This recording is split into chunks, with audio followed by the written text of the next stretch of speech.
tires, mga kamanggagamit. We have faucet. Gamay rin siya mga kamangga. I-open natin.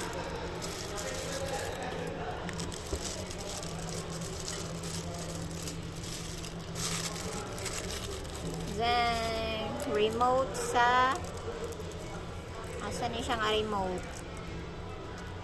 Sa aircon, sa TV, sa ref.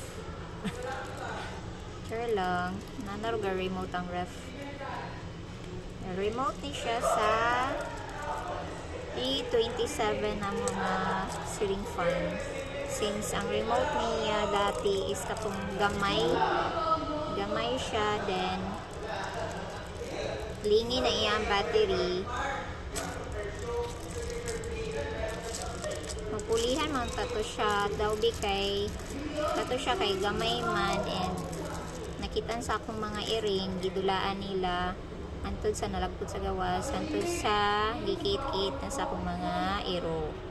So wala na may remote, and ang amo ang suga is dili na mi ka-on.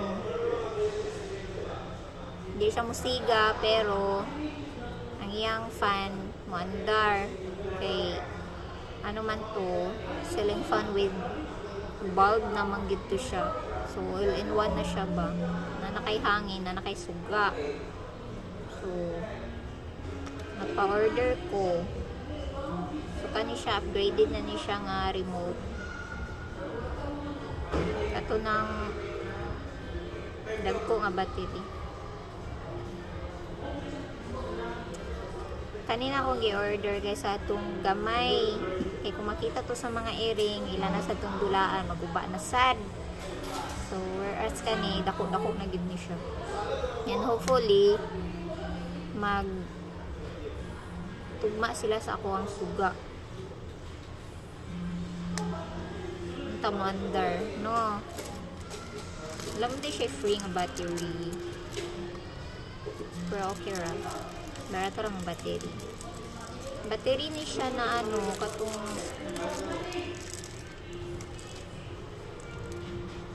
AAA. Diba na may ano, na may dual A ba na siya? Katong ang iyahang saan na siya nga battery? Kung standard din na din gamay. Muna yung battery.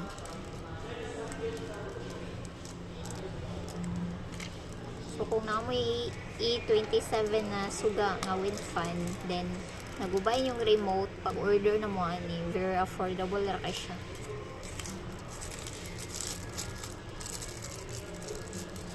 And unta dili siya dali maguba, no. Ang remote ba kay mura siya remote sa kuan. Itong splitter ng aircon. O siya, mura ka to. Thank you, buyers. Don't forget to click on my yellow basket. Buyers mo.